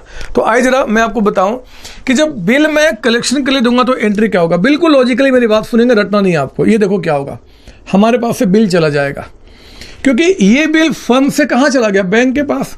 तो फर्म अपने पास से क्या करेगा, बिल्स रिसीवेबल को हटा देगा। बिल हमारे पास से चला गया, कितने का बिल आपका है जी, 2 लाख रुपए का, ठीक है ना। बट सवाल उठा कि बिल तो चला गया जी, आज क्या आज पैसे हमें मिले बच्चे? क्या आज फर्म के अकाउंट में कोई पैसा आया? नहीं आया। अरे बिल बेचा कहाँ है बच्चे, कहाँ बेचा? हमने तो दिया कि रखो अपने पास, ड्यू डेट पे कलेक्ट करना, मुझे पैसा दे देना जब कलेक्शन होगा। तो आज पैसा नहीं आया, तो फिर सवाल उठता है कि यार पैसा भी नहीं आया, बिल चला गया, तो फिर मैं एंट्री कैसे कंप्लीट करूं? तो सुनो मेरी बात, अकाउंट्स हमें क्या कहता है। अकाउंट्स कहता है कि देखो जी, बिल जब तक आपके पास रहेगा आप उसको बिल्स रिसीवेबल कहना। अगर आपका बिल आप ही का है, अगर वो बिल बैंक के पास पड़ा हुआ है, तो जो बिल बैंक के पास पड़ा हुआ है, बैंक के पास पड़ा हुआ है, उसको एक डमी नाम देना, जिसका नाम होगा बिल सेंट फॉर कलेक्शन। सुनना, बच्चे कंफ्यूज्ड होते हैं, आपको नहीं होने दूंगा। कोई इंसान आपसे पूछ लेना बाहर वाला कि bill sent for collection account कौन सा अकाउंट है, क्या रिप्रेजेंट करता है, तो आप कहना मेरे बच्चे, आप कहना कि बिल सेंट फॉर कलेक्शन जो है वो फर्म का एक एसेट रिप्रेजेंट करता है, एक एसेट। एक्चुअली एसेट्स के कई नाम हैं। जब वो बिल हमारे पास था मैं उसको बीआर कहा करता था। मेरा बिल बैंक के पास पड़ा हुआ तो उसको किस नाम से जानूंगा जी? Bill sent for collection. है बिल ही, लेकिन दो अलग जगह चला गया। पहले हमारे पास था, फर्म के पास, तो हम उसको बीआर कहा करते थे। अब हमारा बिल अगर बैंक के पास पड़ा हुआ है एज अमानत, एक प्रॉपर्टी के रूप में, तो हमने क्या बोला? Bill sent for collection. ध्यान दीजिए, ये फर्म का एसेट्स ही बता रहा है, क्योंकि अभी भी फर्म का ही बिल है, सिर्फ बैंक को हमने दिया जी रखने के लिए आपका। सर ठीक है, ठीक है सर।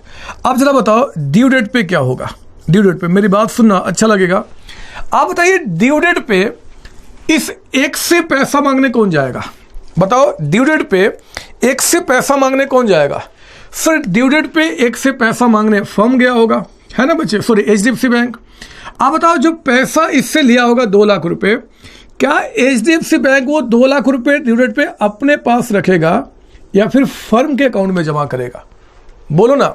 जो बिल बैंक के पास था कलेक्शन करने के लिए, हमने बिल बेचा नहीं था, वो बिल जब लेकर आप गए एक्स ने पैसा पे कर दिया, तो वो पैसा एचडीएफसी बैंक अपने पास रखेगा या फिर फर्म के अकाउंट पे जमा करेगा? मतलब फर्म के नाम पे। सिर्फ फर्म के नाम पे, फर्म के नाम पे। फर्म ने थोड़े पैसा पहले लिया था। ठीक बोला आपने। तो देखो मैं अब यहाँ चौथी एंट्री क्या करूँगा। अब फर्म क्या करेगा बच्चे? इस एसेट्स को हटा देगा। अब जो बिल मेरे पास, मेरा जो बैंक के पास पड़ा हुआ था, अब उसको हटा दो क्योंकि इसके बदले में पैसा आ गया है। तो आप bill sent for collection, bill sent for collection account जो आपने डेबिट किया था उसको आप हटा दीजिए, हटा दीजिए।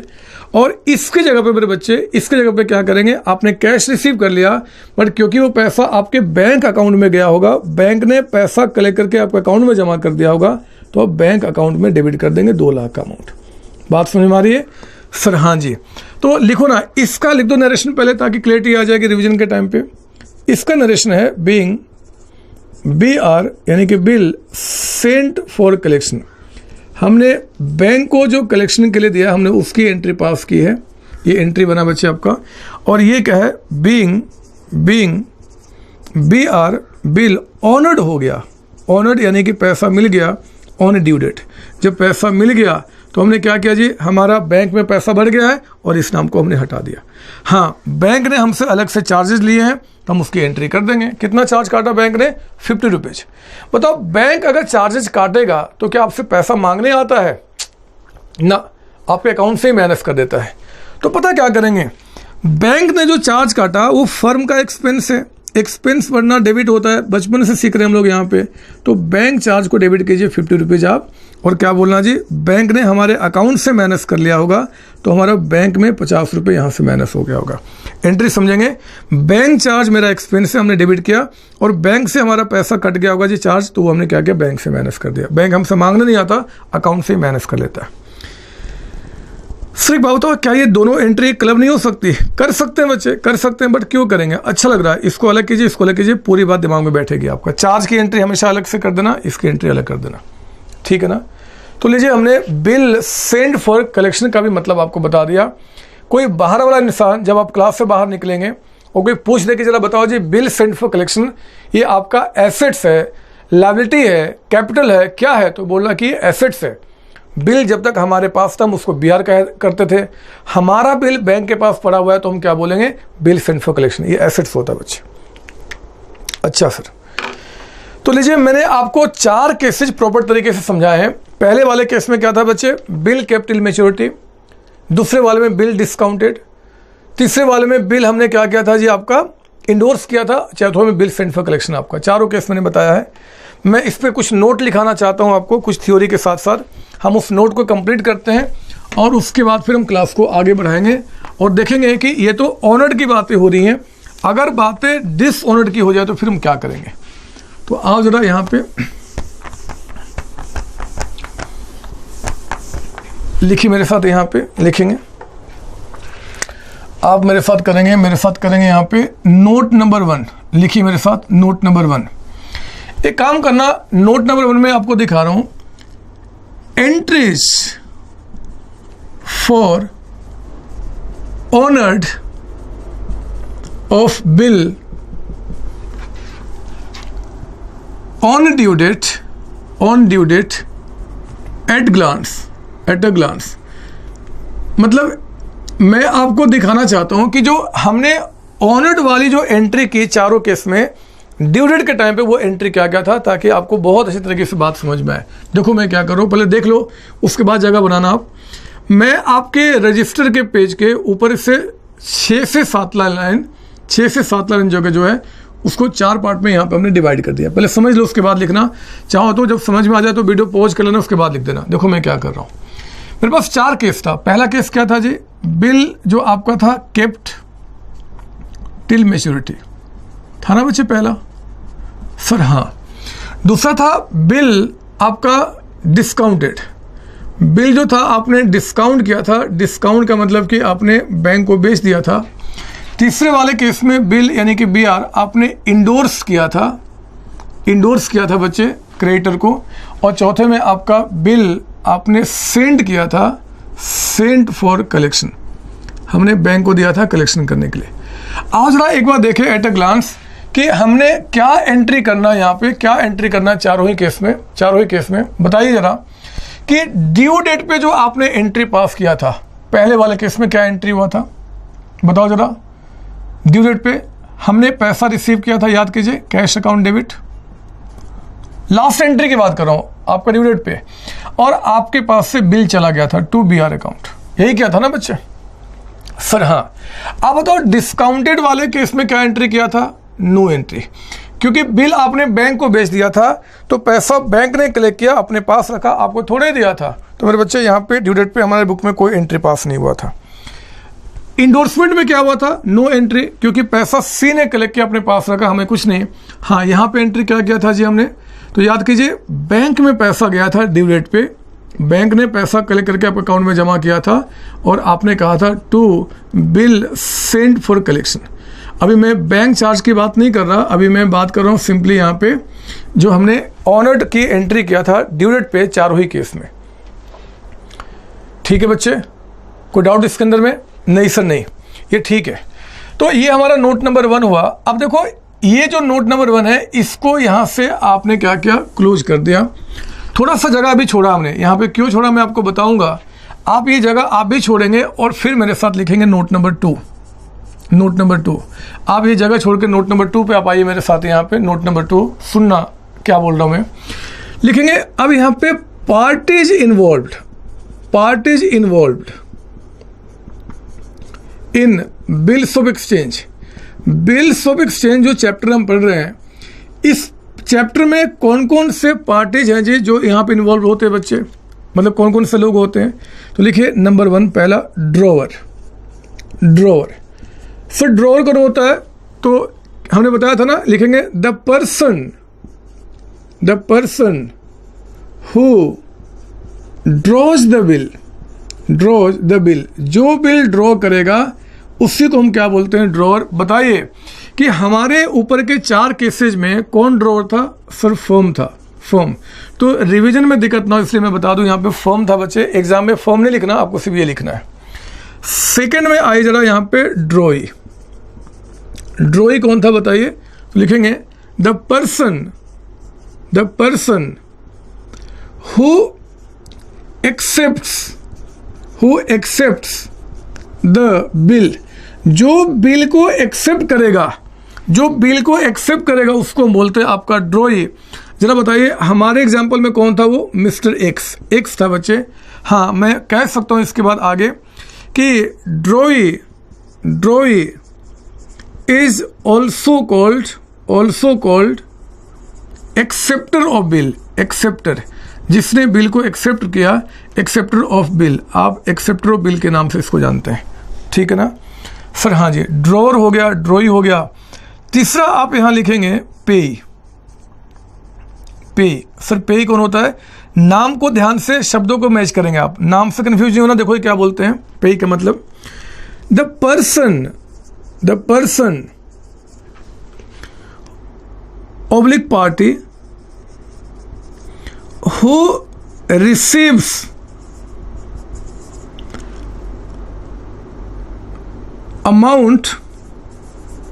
amount of bill on due date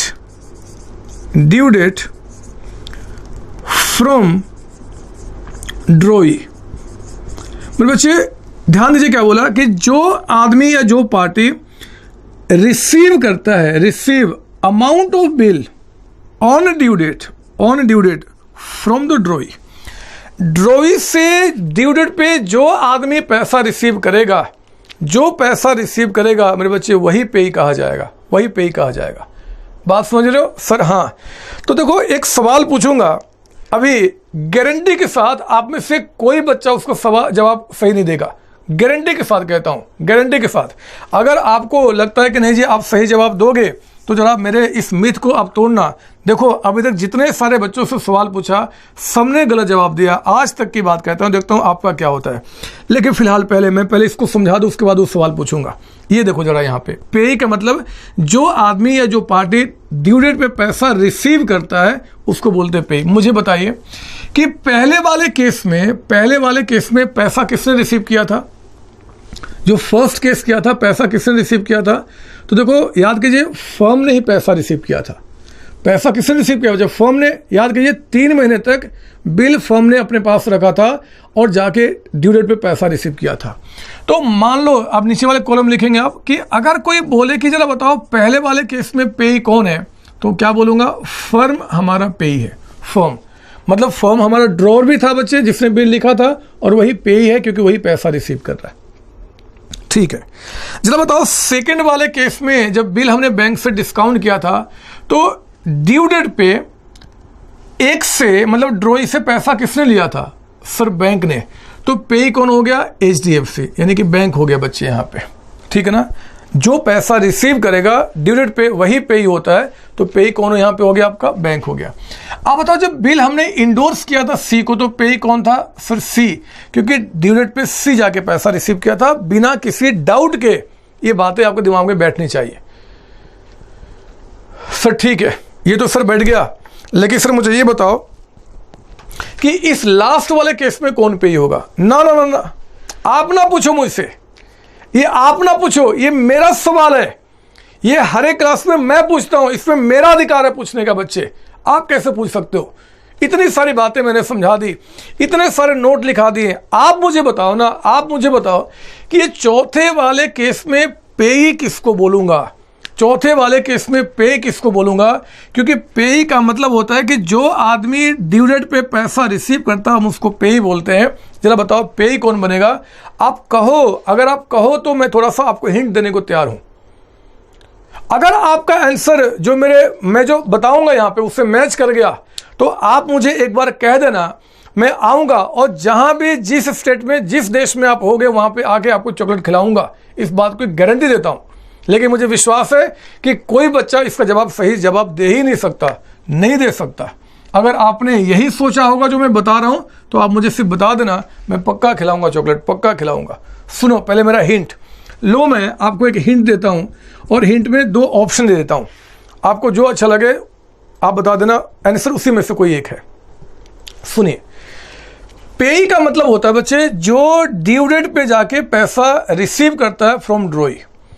तो साफ साफ शब्दों में अगर देखा जाए तो जरा बताओ ड्यू डेट पे एक से पैसा मांगने कौन गया था?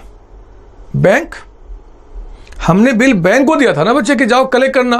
तो जो ड्यू डेट पे पैसा रिसीव कर रहा वो कौन है जी? HDFC बैंक है। HDFC बैंक, उसने पैसा रिसीव किया। तो एक मैंने हिंट के साथ, लॉजिक के साथ आपको बताया कि जो बंदा पैसा रिसीव करेगा हिज कॉल्ड द पेई। तो यहां पे बैंक ने जाके ड्रॉई से पैसा रिसीव किया तो बैंक पेई है, पहला ऑप्शन। दूसरा, नहीं सर, नहीं सर आप गलत हो, आप गलत हो सर। अरे बैंक क्यों हो? बैंक क्यों सर, बैंक क्यों? जरा बताओ, बैंक ने पैसा कलेक्ट करके ड्यू डेट पे अपने पास रखा कि वो फर्म के नाम पे जमा किया? बताओ ना सचमुच में कि आपने जो चौथा केस पढ़ा था, चौथे वाले केस में पैसा बैंक ने जो कलेक्ट किया था ड्यू डेट पे वो पैसा अपने पास रखा कि फर्म के अकाउंट में जमा किया, सिर्फ फर्म के अकाउंट में जमा किया था, फर्म के अकाउंट में। तो फिर पैसा तो फर्म ने रिसीव किया, यानी कि मैं यहाँ पे फर्म को पेई कहूँगा। पेई जो होगा, अगर मैं आपसे पूछूं कि सर पेई कौन है, तो पेई इन्हीं में से कोई एक मुझे लग रहा है। जरा आप मुझे बता दो कौन सा बंदा सही लगता है आपको जी पेई। आप जो बताओगे वही बात मान लूँगा।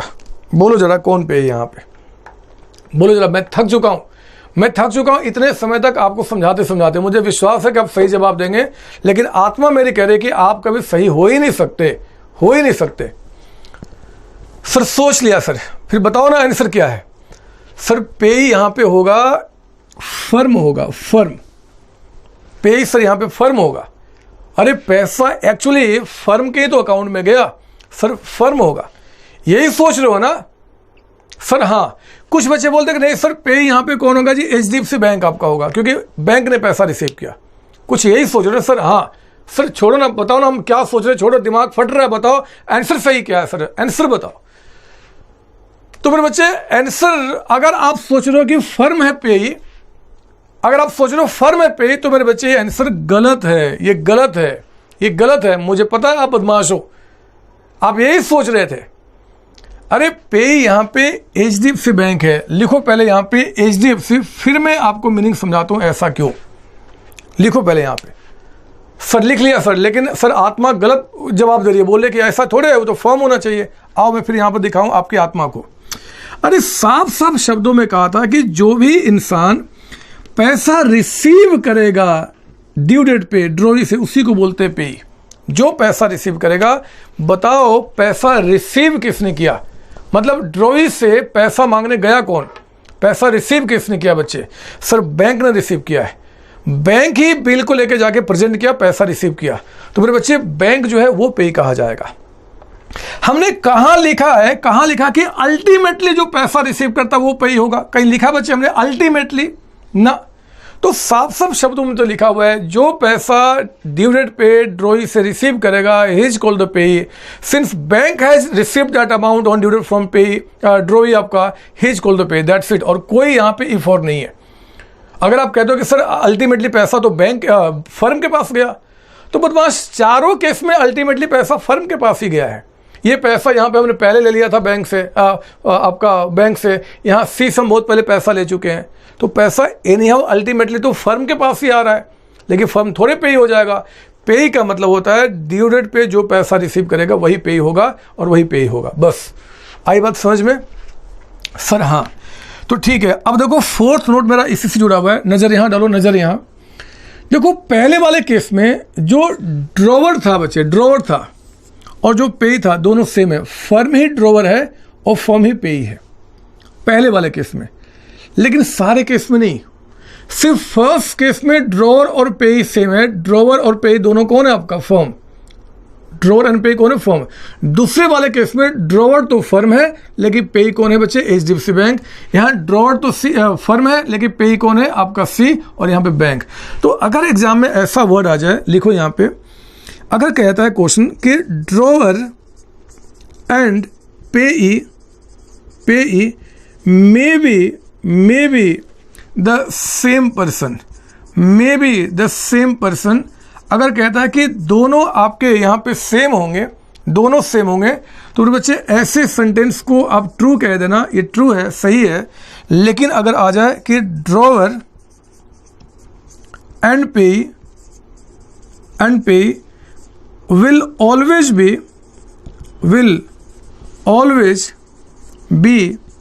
the same person, अगर always कहता है तो बोलना कि ना ये गलत है, फिर आप इसको false की कैटेगरी में आप डाल देंगे। गलत है बच्चे आपका। ड्रॉवर पे may be the same person, true, लेकिन ऑलवेज थोड़ा ही है, सिर्फ एक केस में दिख रहा है, बाकी में हमें नहीं दिख रहा है यहाँ पे आपका। आई बात समझ में? सर हाँ जी। तो देखो आप समझो मेरी बात, हम लोग ऐसे ही पढ़ेंगे, थ्योरी न्यूमेरिकल का कॉम्बिनेशन बनाएंगे और इंटरेस्टिंगली हम बातों को समझेंगे। आज हमने कुछ भी नहीं कराया, आज तो मैंने बताया जी 4 केसेज आपके ऑनर्ड के क्या होते हैं। मैं एक काम करता हूँ, डिस्काउंट पे एक छोटा सा क्वेश्चन और डालता हूँ, और फिर आज की क्लास को हम यहाँ पे एंड करेंगे। अगली क्लास में जब हम मिलेंगे बच्चे, तो हम देखेंगे केस ऑफ डिसऑनर्ड कुछ और थ्योरी के साथ, लेकिन मुझे आपकी इंटेलिजेंस ही थोड़ी चेक करनी है। तो देखो जरा, थोड़ा सा ट्विस्ट करके क्वेश्चन बनाऊंगा और आप वहाँ भी परेशान हो जाएंगे। एक छोटा सा ट्विस्ट किया हुआ क्वेश्चन बनाऊंगा, मुझे विश्वास है वहाँ भी परेशान हो जाएंगे। उसी परेशानी को ख़त्म करने के लिए मैं आपको यहाँ पर क्वेश्चन बना रहा हूँ। चिंता नहीं करना, जितने क्वेश्चन क्लास में कराऊंगा उसके बाद सारी कंसेप्ट खत्म हुए, परेशानी खत्म हुई। लिखिएगा आप यहाँ पे एग्जाम्पल, ये बुक में क्वेश्चन नहीं है बच्चे, अलग से ले रहा हूँ आपको। On 1 January 2017 firm sold goods to Ram for ₹5 lakhs। 5 lakhs लिखेंगे यहाँ पे आपका। ऑन क्रेडिट, क्रेडिट पे कहता है कि बेचा आपका इस दिन को, फुल स्टॉप। कहता है कि immediately firm received acceptance, immediately firm receives acceptance payable after 3 months, 3 महीने के बाद कहता है जी कि आपका यहाँ पे पेबल होगा।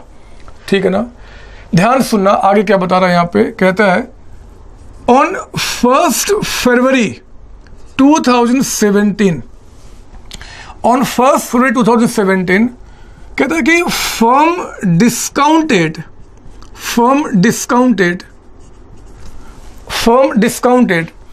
Bills receivable with HDFC bank, किसी भी बैंक से हो सकता है, at the rate of 12% per annum. ये डिस्काउंट चार्ज होगा बच्चे आपका। कहता है कि on due date bill was met, कहता है कि बिल जो आपका है मेट हो गया। बोलता है यहाँ पे मेक एंट्रीज, आपको एंट्रीज करना है। ध्यान दीजिए, मैं कुछ लिख रहा हूँ ब्रैकेट में, इग्नोर ग्रेस पीरियड। मतलब ग्रेस पीरियड, क्योंकि मैंने अभी इसके बारे में आपको नहीं समझाया है, इसके कॉन्सेप्ट को मैं आपके साथ अगली क्लास में लेकर आऊँगा। तो ग्रेस पीरियड को दिमाग से निकालते हुए इस क्वेश्चन को हमें समझना कि क्या निकल के आएगा। आओ जरा लिखो मेरे साथ यहाँ पे सॉल्यूशन। इस बार डेट वाइज एंट्री करेंगे हम लोग। 1 जनवरी 2017 को। अच्छा, एंट्री किसके बुक में हो रहा है बताइए? In the book of firm. आज हम सारी बातें फर्म के बुक में यानी कि ड्रॉअर के बुक में सीख रहे बच्चे। देखो ना, आज फर्म ने गुड्स बेचा है तो बताओ एंट्री क्या हो जाएगा? Sir, Ram account debited to sales account. ठीक है, गुड्स बेचा जी हमने, 5 lakhs का मेरे बच्चे सेल हुआ है तो 5 lakhs की हमने एंट्री कर दी यहाँ पे। कोई डाउट नहीं सर। कहता कि आज ही यानी कि 1 जनवरी 2017 को फर्म ने इमीडिएटली उनसे एक्सेप्टेंस लिया है, मतलब बिल्स रिसीवेबल। तो एंट्री हो गया BR account debited to Ram account. ये लीजिए, हमने क्या किया, 5 lakhs का यहाँ पर एक्सेप्टेंस रिसीव कर लिया, हमने एंट्री यहाँ पे कंप्लीट की। कोई डाउट इसके अंदर में? नहीं सर, ये तो सब पुरानी एंट्रीज है। बताओ ना सर आगे क्या करना है। अब देखो 1 फरवरी को, बस यही पॉइंट मुझे समझाना है, 2017 को आपने क्या किया, बिल डिस्काउंट कर लिया। तो मेरे बच्चे, बिल डिस्काउंट करने से आप जानते हैं कि जो BR आपके पास था वो चला गया। जो 5 lakhs था BR, वो क्रेडिट आपका हो गया, 5 lakhs BR चला गया। बैंक में जो पैसा आया, जब बिल डिस्काउंट करेंगे तो बैंक में जो पैसा आएगा उसमें बैंक को बढ़ा देंगे, और जो चार्जेज बैंक ने काटा होगा हम उसको डिस्काउंट अकाउंट को डेबिट करेंगे, है ना बच्चे? सर हाँ, लेकिन पता है मैं क्या समझाना चाहता हूँ कि डिस्काउंट कितने समय का कटेगा, डिस्काउंट कितने समय का। तो मैं ना एक काम करता हूँ, आपके लिए ये बात ना मैं आपको इस डायग्राम से समझाता हूँ, अच्छा लगेगा। जरा बताओ, गुड्स बेचने का और बिल रिसीव करने का एंट्री कब हुआ है? 1 जनवरी 2017। बिल कितने महीने का बच्चे? 3 महीने का। तो 1 जनवरी से काउंट करना 3 महीना, 1 फरवरी, 1 मार्च, 1 अप्रैल, यानी कि इसका ड्यू डेट जो आएगा 1 अप्रैल 2017 को बनेगा इसका ड्यू डेट। बात समझ में आ रही है? सर हाँ जी। जरा क्वेश्चन पढ़ के बताओ कि क्या बिल हमने जो बैंक को डिस्काउंट कराया था, क्या 1 जनवरी को किया था? नहीं सर, 1 फरवरी को किया था। तो मेरे बच्चे, ये जो डेट है ना 1 फरवरी, यहाँ कहता है कि आपने BR जो है आपने डिस्काउंट किया है, बिल जो आपने है इस दिन पे क्या क्या डिस्काउंट किया है। 1 फरवरी को बिल आपने क्या क्या डिस्काउंट किया है। मेरी बात समझो, मेरी बात समझो।